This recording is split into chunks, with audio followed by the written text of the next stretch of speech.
आज से हम J25 के लिए एक नई सीरीज स्टार्ट कर रहे हैं जिसमें हम इंपॉर्टेंट कॉन्सेप्ट, फार्मूला और रिपीटेड क्वेश्चन की प्रैक्टिस करेंगे। और हमारा फर्स्ट टॉपिक है इलेक्ट्रोस्टैटिक, जो कि बहुत इंपॉर्टेंट है J25 के लिए। तो ओके, स्टार्ट करते हैं। तो इलेक्ट्रोस्टैटिक में सबसे पहला आते हैं कि हमारा चार्ज क्वांटाइजेशन Q बराबर एन यू होता है, जिसमें एन इंटीजर होता है और इलेक्ट्रॉन आपकी वैल्यू, आप इसकी वैल्यू जानते होंगे 1.6 इंटू 10⁻90। दो चार्ज के बीच आर डिस्टेंस पे रखते हैं तो कूलम्ब लॉ वहाँ फॉलो होता है, जहाँ पर के Q1 Q2/r² होता है। के की वैल्यू होती है 9 इंटू 10⁻9 न्यूटन मीटर स्क्वायर प्रति कूलम्ब स्क्वायर। और यहाँ पर हमारा एप्सिलॉन नॉट होता है परमिटिविटी ऑफ फ्री स्पेस, जिसकी वैल्यू हमें याद करनी होगी 8.85 into 10⁻12 coulomb square newton metre square. और ये होती है रिलेटिविटी परमिटी ऑफ मीडियम। ठीक है। और वेक्टर फॉर्म भी कूलम्ब का बहुत ही, कूलम्ब लॉ का इंपॉर्टेंट है, जिसे हम इस प्रकार से लिखते हैं और इसमें हम चार्ज को उसकी साइन के साथ पुट करते हैं। ठीक है। और electric field due to the line क्या होती है, यूनिफॉर्म लाइन चार्ज डिस्टेंसी, जिसे हम लेंडा कहते हैं। इसके लेंडा होता है uniform charge per unit length. और यहाँ पे ये इंपॉर्टेंट है कि थीटा 1 थीटा 2 कहाँ से ले रहे हैं। तो यहाँ ये थीटा 1 हो गया और ये थीटा 2 हम लेते हैं।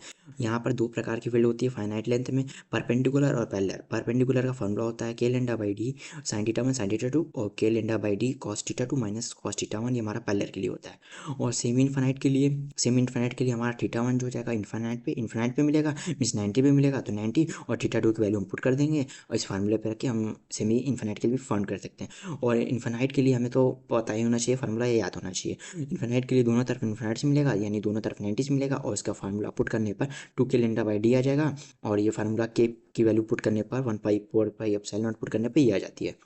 और पैरेलल 0 होता है इस फार्मूला पे पुट करने पे। ठीक है।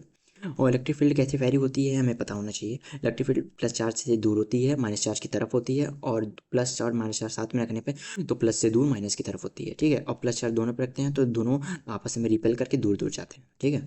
Electric field due to the charging की पे हम यूनिफॉर्म चार्ज रखते हैं क्यों, और उसके कारण इलेक्ट्रिक फील्ड होती है k q x r square plus x square की पावर 3/2।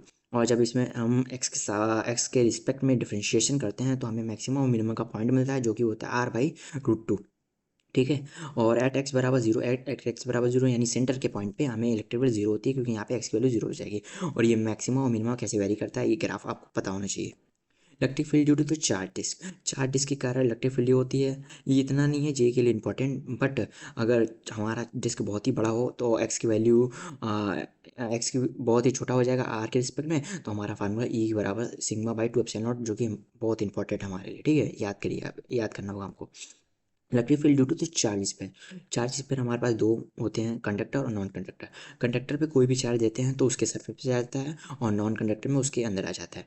सरफेस के अंदर इलेक्ट्रिक फील्ड जीरो होती है, और कुछ डिस्टेंस आर आउटसाइड पे आर स्क्वायर से वेरी करने लगती है, जो कि लिखा है KQ/r²। और in the inside of non conductor में चार्ज तो होता है, बट ये वेरी करता है KQ/r/r क्यू। यहाँ पे इस प्रकार देखिए आर के प्रोपोर्शनल है, और आउटसाइड पे नॉर्मल KQ/r² होता है। अब इसे हम इस फॉर्म में भी लिख सकते हैं ρr/3ε, ये भी आपको पता होनी चाहिए। ठीक है। अब इलेक्ट्रिक फील्ड क्या होती है, नॉन यूनिफॉर्म चार्ज डिस्क के लिए कैसी होती वेरी होती है। एक नॉन यूनिफॉर्म चार्ज को एक्स डिस्टेंस पे DQ चार्ज लेंगे, और जिसे λ/dx के फॉर्म में लिखकर हम इंटीग्रल फॉर्म का यूज़ करके इलेक्ट्रिक फील्ड को ऐसे फाइंड करते हैं। ठीक है। और यहाँ पर हम चार डिस्क यहाँ पे है, चार डिस्क को के लिए हम इलेक्ट्रिक फील्ड फाइंड करने के लिए यहाँ पर एक छोटी सी स्ट्रिप एक्स डिस्टेंस पे जाकर dx की एक छोटी स्ट्रिप लेते हैं, और जिस पे हम चार्ज एज्यूम करते हैं dq होगा। और इसके लिए हम इलेक्ट्रिक फील्ड के Q inside/r² लिखते हैं नॉर्मल फॉर्म में, और Q inside में यहाँ से फाइंड कर लेंगे कि अंदर चार्ज किस तरीके से वैरी हो रही है, और इंडिकेट करके हम Q inside फॉर्म निकाल लेंगे और पुट करके इलेक्ट्रिक फील्ड निकाल सकते हैं। इलेक्ट्रोस्टैटिक पोटेंशियल क्या होता है, ये नॉर्मल पॉइंट के लिए होता है KQ/r। यहाँ पे हम चार्ज जब भी पुट करेंगे तो हम साइन के साथ पुट करेंगे। ठीक है।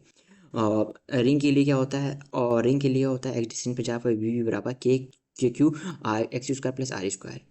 और शेल के लिए क्या होता है, इनसाइड तो इलेक्ट्रिक फील्ड जीरो होती है, और चार्ज आउटसाइड पे आके इकट्ठे हो जाते हैं, और पोटेंशियल लेकिन इनसाइड पे कांस्टेंट हो जाती है। जो सरफेस पे होगा वही इनसाइड पे होगा, और आर डिस्टेंस बाहर पे KQ/r होता है। और सॉलिड स्फीयर के लिए अंदर जो कि पोटेंशियल बहुत इंपॉर्टेंट वेरी करता है -r² के प्रोपोर्शनल, यानी माइनस पैराबोला, और फिर उसके बाद वो आर के प्रोपोर्शनल हो जाता है, जो कि ऐसे वेरी करता है। इलेक्ट्रोस्टैटिक पोटेंशियल के लिए एनर्जी है। इसके लिए हम जब भी फाइंड करेंगे तो ग्रुप ऑफ चार्ज होनी चाहिए, और यहाँ पर हम चार्ज साइन से साथ पुट करेंगे, और इसका फार्मूला U बराबर K Q1 Q2/R। और ये सेल्फ एनर्जी जो कि जे के लिए बहुत इंपॉर्टेंट दिख रहा है, इस बार क्वेश्चन बन सकते हैं इस पे कि कंडक्टर और नॉन कंडक्टर के लिए सेल्फ एनर्जी क्या होती है। U बराबर KQ2/2R जो कि कंडक्टर के लिए, U बराबर 3/5 KQ2/5R जो कि नॉन कंडक्टर के लिए होता है। और relation between E and V कैसे वेरी करती है, इस पे क्वेश्चन बनने के चांसेस रहते हैं। तो ई और डिफरेंशियल फॉर्म में डेल एक्स वाई और जेड के फॉर्म में इस प्रकार से हम लिखते हैं, और डेल्टा वी बराबर -E.dr इंटीग्रल फॉर्म में ऐसे लिखते हैं। यहाँ पे पार्शली डिफरेंशिएशन विथ एक्स के साथ एक्स के रिस्पेक्ट में करते हैं, मीन्स वाई और जेड को कांस्टेंट मार के, यहाँ पे एक्स और जेड को कांस्टेंट मार के, यहाँ पर एक्स और वाई को कांस्टेंट मान के। ओके। और इलेक्ट्रिक फील्ड क्या होती है, एक्सियल और इक्वेटल, 2 पॉइंट में हमें फाइंड करना होता है। एक डाइपोल की तरह आज जिसमें इलेक्ट्रिक फील्ड 2kp/r² + a² होती है, बड़ा एज्यूम करते हैं हम, जिसके लिए फार्मूला आता है 2kp/r³। और डायरेक्शन यहाँ पर इलेक्ट्रिक फील्ड और डाइपोल का एक साथ होता है, एक अलॉन्ग होता है। और इक्वेटोरियल के लिए फार्मूला आता है कि p/r² + a²⁴ जहाँ पर r को हम ग्रेटर देन मानते हैं एज्यूम करके a के, तो हमारा फार्मूला pkp/r³ जो कि हमारे लिए इंपॉर्टेंट है। और इसका डायरेक्शन इलेक्ट्रिक फील्ड के डायरेक्शन के अपोजिट होता है। डाइपोल क्या होता है, डाइपोल क्या होता है, जब दो चार्ज सेम सेम क्वांटिटी में बट डिफरेंस साइन के साथ पुट करते हैं सम डिस्टेंस r पे, तो डाइपोल क्रिएट करता है। p बराबर q d होता है, जिसका डायरेक्शन माइनस से प्लस की तरफ होता है। पोटेंशियल एक्सियल का पॉइंट के लिए डाइपोल के लिए pk r² - a² होता है, बट शॉर्ट डाइपोल के लिए जो कि इंपॉर्टेंट हमारा शॉर्ट डाइपोल है, हम फाइंड करते हैं pk/r² होता है, ठीक है। और इक्वेटोरियल पॉइंट का 0 होता है, क्योंकि प्लस चार्ज और माइनस चार्ज एक दूसरे को कैंसिल आउट कर देते हैं। Electric field at a general point के लिए इलेक्ट्रिक फील्ड क्या होती है, यहाँ पे कॉस कंपोनेंट और साइन कंपोनेंट हम करेंगे, और यहाँ पे कॉस कंपोनेंट के लिए एक्सेल का पॉइंट हो जाएगा p cos थीटा, और इस साइन के लिए हो जाएगा इक्वेटोरियल का point p EP sin theta. और यहाँ से नेट हम यहाँ वैल्यू निकालेंगे, तो हमारी वैल्यू आती है pk/r³ √1 + 3 cos² थीटा, जो कि इंपॉर्टेंट फार्मूला बनता है। और यहाँ से हम अल्फा भी फाइंड कर सकते हैं, EP/sin θ/EP/cos थीटा, यहाँ पे tan θ/2 हो जाएगा। और इलेक्ट्रिक डाइपोल इन यूनिफॉर्म, जब इलेक्ट्रिक डाइपोल को यूनिफॉर्म में रखते हैं तो हम वहाँ पे दो चीज़ देखने को मिलती है, टॉट और पोटेंशियल एनर्जी। टॉट बराबर पी क्रॉस यू होता है या पी साइन थीटा होता है, और इस पर सिस्टम के क्वेश्चन आने की प्रोबेबिलिटी होती है। और पोटेंशियल एनर्जी यू बराबर -PE theta. Okay. Stable form होता है थीटा बराबर 0, और वहाँ यू मिनिमम हो जाएगी क्योंकि cos 0 की वैल्यू 1 होती है, -P हो जाएगी। और अनस्टेबल के लिए थीटा बराबर 180 डालेंगे तो यू मैक्सिमम हो जाएगी पी, और थीटा 90 पर और यू पोटेंशियली 0 हो जाएगी क्योंकि 90 की वैल्यू 0 होती है। इलेक्ट्रिक फ्लक्स क्या होता है, फाई बराबर E.A।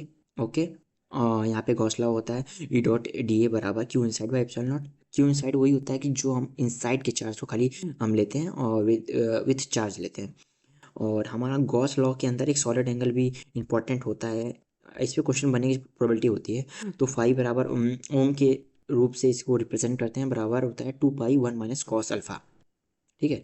कंडक्टर क्या होता है, कंडक्टर पे थ्योरेटिकल क्वेश्चन बनने के चांसेस रहते हैं, तो इसकी प्रॉपर्टी आपको हमें पता होनी चाहिए ये कि जब भी कोई हम चार्ज देते हैं ये इसके सरफेस पे आ जाता है, इलेक्ट्रिक फील्ड इनसाइड 0 होती है, पोटेंशियल कांस्टेंट होता है, और फील्ड लाइन जो होती है वो कंडक्टर के परपेंडिकुलर होती है। और कंडक्टर को दो वायर से कनेक्ट करने पर वो तब तक चार्ज को एक दूसरे में डिस्ट्रीब्यूट करेगा जब तक कि पोटेंशियल कांस्टेंट ना हो जाए। और अर्थिंग करने पर पोटेंशियल तो 0 होता है, लेकिन चार्ज 0 हो भी सकता है, नहीं हो सकता है, ठीक है। ओके। Thank you for